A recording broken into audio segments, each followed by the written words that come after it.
Japan में एक ऐसी गुड़िया है जिसके बाल आज भी बढ़ते हैं।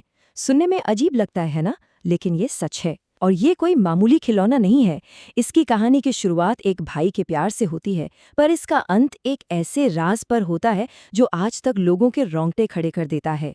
लेकिन सोचिए, क्या हो अगर किसी खिलौने में सिर्फ यादें ही नहीं, बल्कि एक आत्मा बस जाए।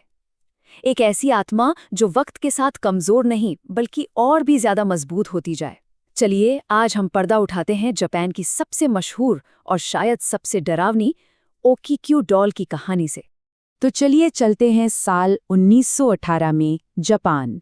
और हाँ, इस कहानी की शुरुआत किसी भूत प्रेत से नहीं, बल्कि एक भाई के अपनी बहन के लिए बेपनाह प्यार से होती है। कहानी के हीरो हैं 17 साल के एकिची सुजुकी और उनकी छोटी बहन किकुको। किकुको बस 4 साल की एक छोटी सी बच्ची। उसका जन्मदिन आने वाला था और उसका बड़ा भाई इकिची उसके लिए कुछ खास करना चाहता था। एक ऐसा तोहफा जिसके चेहरे पर हमेशा के लिए मुस्कान ले आए। लेकिन एक दिक्कत थी, उनका परिवार काफी गरीब था। किकुको ने जिद तो की थी एक सुंदर सी गुड़िया की, पर पैसों की तंगी थी, तो माँ बाप ने मना कर दिया। पर इकिची से अपनी बहन की उदासी देखी नहीं गई।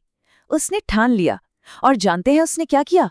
पूरे 1 महीने तक छोटे मोटे काम कर करके एक एक पैसा जोड़ा। और फिर एक दिन बाजार में उसकी नजर एक गुड़िया पर पड़ी।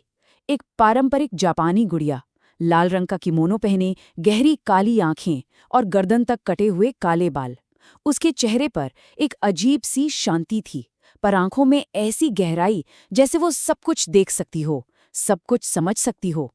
इकिची ने अपनी सारी मेहनत की कमाई से उस गुड़िया को खरीद लिया। लेकिन अफसोस, ये खुशी ज्यादा दिन टिकने वाली नहीं थी। वो तोहफा जो इतनी खुशियां लेकर आया था, वही एक गहरे दुख की वजह बनने वाला था। यहाँ से कहानी एक बहुत ही दर्दनाक मोड़ लेती है। जबकि कुकू को वो गुड़िया मिली ना, उसकी खुशी का तो ठिकाना ही नहीं रहा। उसने प्यार से उसका नाम रखा ओकीकू। वो बस उसकी गुड़िया नहीं थी, वो उसकी परछाई बन गई थी। एक पल के लिए भी उससे अलग नहीं होती थी।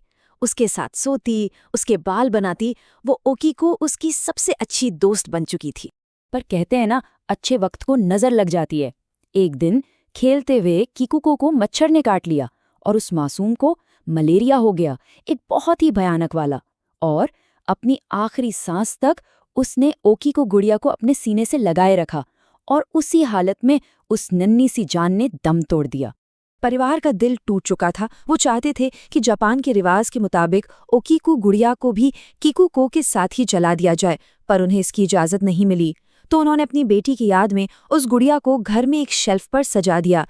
और बस यहीं से असली कहानी शुरू होती है। असली डर। वो गुड़िया जिसे सिर्फ एक याद बनकर रहना था, अब वो घर में अपनी मौजूदगी का एहसास दिलाने लगी थी, एक बहुत ही अजीब तरीके से। शुरुआत में तो हल्की फुल्की आवाजें आती थीं, जैसे रात के सन्नाटे में किकुको के फुसफुसाने की आवाज या उसके हंसने की। फिर चीजें थोड़ी अजीब होने लगीं। कभी कभी वो गुड़िया अपनी जगह से हटकर किकुको की पुरानी ड्राइंग्स के पास मिलती थी, और घर में कोई और होता भी नहीं था। और फिर एक दिन इकिची ने कुछ ऐसा देखा जिससे उसकी रूह कांप गई। उसने देखा कि गुड़िया के बाल, जो पहले उसकी गर्दन तक आते थे, अब उसके कंधों को छू रहे थे। सिर्फ लंबे ही नहीं हुए थे, उनका रंग भी हल्का भूरा हो गया था, और उनमें बिल्कुल इंसानी बालों की तरह स्प्लिट एंड्स भी दिख रहे थे। जाहिर है, जब इकिची ने ये बात अपनी माँ को बताई तो उन्होंने यकीन नहीं किया। उन्हें लगा ये बस उसके दिमाग का वहम है, और उन्होंने गुड़िया के बाल वापस गर्दन तक काट दिए। शायद ये उनकी जिंदगी की सबसे बड़ी गलती थी, क्योंकि इसके बाद घर में होने वाली डरावनी घटनाएं और भी बढ़ गईं।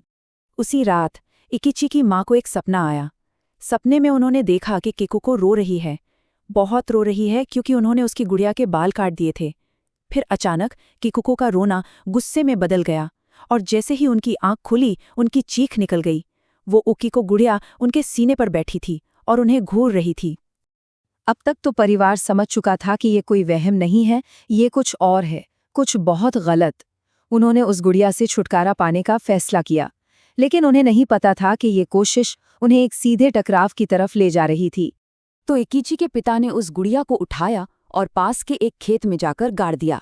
उन्हें लगा अब सब ठीक हो जाएगा, पर उसी रात दरवाजे पर जोर जोर से पीटने की आवाज आने लगी, इतनी जोर से कि जैसे पूरा घर हिल रहा हो।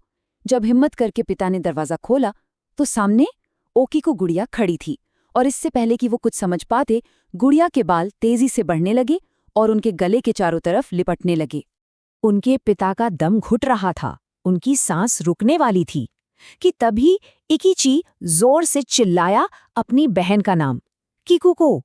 और जैसे ही उसने ये नाम लिया, वो गुड़िया अचानक बेजान हो गई और उसके बालों की पकड़ ढीली पड़ गई।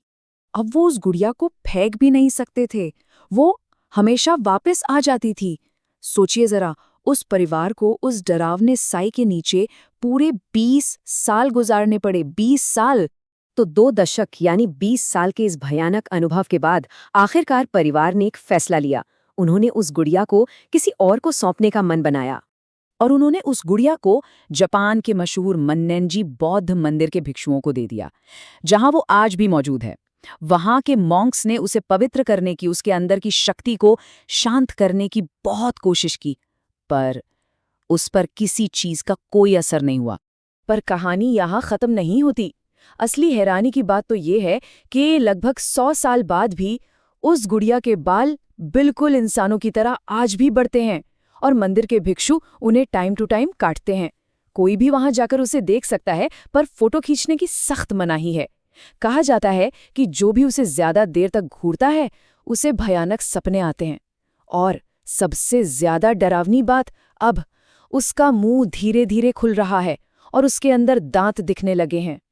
तो सवाल ये उठता है कि क्या ये सच में एक मासूम बच्ची की आत्मा है जो अपनी प्यारी गुड़िया से जुड़ी हुई है, या फिर इसके पीछे कोई ज्यादा गहरा और डरावना राज छुपा है? ये एक ऐसा सवाल है जिसका जवाब शायद कभी नहीं मिलेगा।